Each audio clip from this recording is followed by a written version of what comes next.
Hello प्यारे बच्चों, कैसे हो आप सभी। 8वीं क्लास में देखें आप स्टोरेज के ऊपर आए हुए हैं। ठीक है, तो स्टोरेज हमारे पास क्या रहेगा भाई। देखें स्टोरेज का मतलब होता है भंडारण करना भाई। ठीक है, उसको स्टोर करके रखना भाई हमारे पास। तो कहता है storage of produce is an important task. जो स्टोर करना है किसी भी चीज को, वो बहुत ही ज्यादा इंपॉर्टेंट पार्ट है भाई। If the harvested grain are to be kept for longer time they should be safe from moisture, insect, rats and micro organisms. अगर हार्वेस्टेड ग्रेन को हमें लंबे समय तक बचा करके रखना है तो हम लोग क्या है उनको सेफ रखेंगे। किससे सेफ रखेंगे?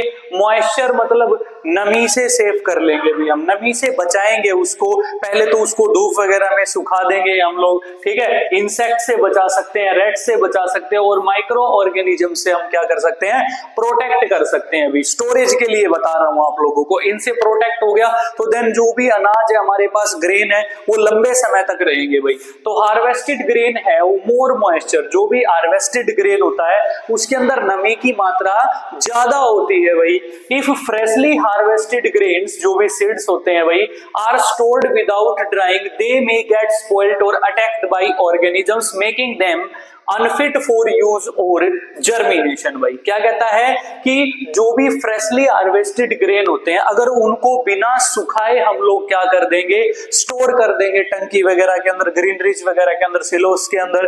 अगर उनको स्टोर कर दिया, ठीक है, तो वो खराब हो जाएंगे, खम जाएंगे, उनको फंगी वगैरह लग जाएगी, खराब हो जाएंगे भाई वो। इसी वजह से उनको क्या करना चाहिए? सबसे पहले धूप के अंदर 2-3 दिन सुखाना चाहिए उनको। फिर उनको स्टोर करने के लिए क्या है, नीम के लिव्स वगैरह डालने चाहिए, टैबलेट्स वगैरह डालनी चाहिए। जो भी मतलब क्या वो सल्फोनेट टैबलेट्स होती हैं भाई, सल्फोनेट की गोलियां वगैरह आती है, उनको डालना चाहिए। माचिस की तिलियां वगैरह, डिबियां वगैरह डालते हैं भाई हम लोग। ठीक है, तो तब उनको क्या है बचाया जा सकता। नहीं तो उनके वो क्या है भाई, खराब हो जाएंगे, खाने लायक भी नहीं बचेंगे, जर्मिनेशन के लायक भी नहीं बचेंगे, इतने ज्यादा खराब हो जाते हैं भाई। हैंस बिफोर स्टोरिंग देम, इनको स्टोर करने से पहले the grain are properly dried in the sun to reduce moisture in them. उसको क्या कर लेना चाहिए भाई? उसको स्टोरेज करने से पहले धूप के अंदर हम लोग क्या करेंगे? सुखा देंगे भाई। अच्छे तरीके से मॉइस्चर को क्या करेंगे? सुखा देंगे भाई, तो हमारा अनाज बचा रहेगा भाई। ठीक है, this prevent the attack by insects, pest, bacteria and fungi. इन चीजों का, इंसेक्ट का अटैक नहीं मिलेगा, पेस्ट्स का अटैक नहीं मिलेगा, बैक्टीरिया का अटैक नहीं मिलेगा, और फंगस का अटैक क्या हो जाएगा से हम बचा सकते हैं हमारे अनाज को भाई। ठीक है, तो ये कहता है भाई हमारे पास, I saw my mother putting some dried neem leaves in an iron drum containing wheat, I wonders why. जो भी नीम के पत्ते वगैरह होते हैं, नीम एक क्या होता है? नेचर में बेसिक होता है भाई, और बेसिक जो होता है भाई हमारे पास वो होता है बिटर। तो बिटर के कारण हमारे पास जो भी सुर्सियां वगैरह होती हैं, ढोरा वगैरह होता है, और भी जो होती है हमारे पास फंगस वगैरह, वो इस बिटर बेसिक नेचर के कारण वो क्या है, उनके आसपास, उनकी स्मेल के कारण आसपास नहीं आएंगे। इसी वजह से जो नीम के पत्ते होते हैं वो गेहूं को स्टोर करते वक्त क्या करे जाते हैं? डाले जाते हैं भाई। क्लियर है? देन नेक्स्ट है हमारे पास क्या रहेगा भाई? ये आप लोग देखें, सिलोस फॉर स्टोरेज ग्रेन। ये सिलोस होते हैं भाई, डायग्राम में आप देख रहे हैं, सिलोस का डायग्राम देख रहे हैं। ठीक है, इसके ऊपर लिखा हुआ भारतीय खाद्य निगम लिखा हुआ है अभी हमारे पास, फूड कॉर्पोरेशन ऑफ इंडिया भाई हमारे पास, FCI जिसको बोलते हैं भाई। इनके अंदर, ग्रेनरीज के अंदर, सिलोस के अंदर क्या किया जाता है? हमारा जो ग्रेन होता है भाई, वो व्हीट वगैरह होते हैं, वो स्टोर कर दिया जाता है भाई।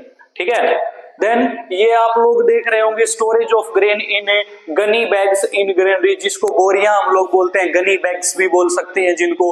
इनके अंदर क्या है, गोडाउन्स वगैरह में हम लोग स्टोर करके रख सकते हैं भाई। ठीक है, farmer store grain in jute bag और मेटेलिक बिन। जो भी फार्मर होते हैं अभी हमारे पास, वो क्या करते हैं? मेटेलिक बिन में भी कर सकते हैं अभी स्टोर। ठीक है, और क्या है भाई, जूट बैग के अंदर भी आपने पता है जूट की खेती की जाती थी, तो उनसे क्या है पटसन जिसको बोलते हैं, उससे बैग्स वगैरह बनाए जाते हैं, तो उनको जूट बैग बोलते हैं भाई। However large scale storage grain is done in silos and granaries.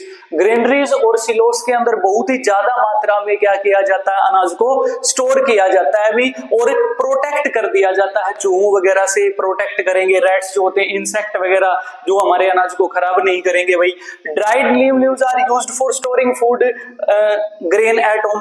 Eight home घर पे क्या करते हैं हम लोग, अनाज वगैरह स्टोर करते हैं, तो नीम के जो पत्ते होते हैं भी हमारे पास सूखे हुए, उनको क्या करते हैं भाई, यूज करते हैं भाई, ठीक है। For storing large quantity in grain big godown specific chemical treatment are required to protect them from pest and micro organism. ज्यादा मात्रा में अगर हम लोग उनको स्टोर करते हैं तो गो डाउन वगैरह में कर सकते हैं अभी, स्पेसिफिक केमिकल ट्रीटमेंट से क्या कर सकते हैं, उनको ट्रीट कर सकते हैं अभी, जिसके जरिए से माइक्रो ऑर्गेनिज्म या चूहे वगैरह जो पेस्ट्स होते हैं उनका कोई इफेक्ट नहीं पड़ता। तो देन इस प्रकार से हम लोग क्या कर सकते हैं, हमारा जो अनाज है उसको स्टोर कर सकते हैं भाई।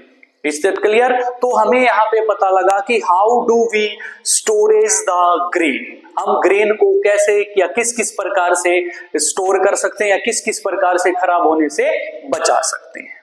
Is that clear? नेक्स्ट है भाई हमारे पास क्या रहेगा भाई, फूड एंड एनिमल्स, मतलब भोजन और जंतु भाई। तो ये कहता है भाई we have just seen that, हमने देखा है क्या, the process of crop production involves number of steps. जो भी क्रॉप प्रोडक्शन होती है उसमें बहुत ज्यादा स्टेप्स आते हैं भाई। सिलेक्शन ऑफ सीड्स आता है, बीजों को सिलेक्ट करते हैं, हेल्दी सीड्स को सिलेक्ट करते हैं अनहेल्दी सीड से, ठीक है, शोविंग करते हैं, बीजों को उगाया जाता है भाई। सिमिलरली उसी प्रकार से animals Rudyard at home, animals को घर पे रख के हम रियर्ड कर सकते हैं और फार्म्स हाउस में रख सकते हैं भाई। Have to be provided with proper food, proper भोजन दिया जाएगा उनको वहां पे, ठीक है, शेल्टर सुरक्षा प्रोवाइड की जाएगी एंड केयर रखी जाएगी भी। When this is done on a large scale, जब इसको बहुत ही ज्यादा मात्रा में किया जाता है तो उसको हम लोग एनिमल हस्बेंड्री बोलते हैं भाई, ठीक है। और ये this is the another definition of animal husbandry. क्या होगा, food is obtained from animals, animal से क्या लिया जाएगा, भोजन लिया जाएगा। Which animals are reared, animals को रियर्ड करके, जिसको हम लोग बोलते हैं एनिमल हस्बेंड्री।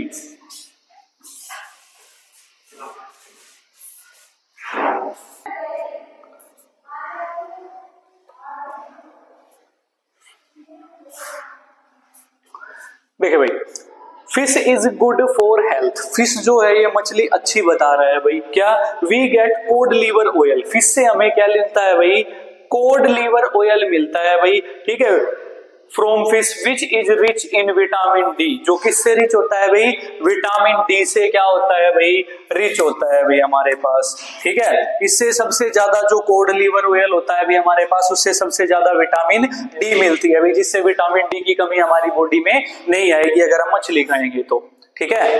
नेक्स्ट देखें आप लोग, ये देखें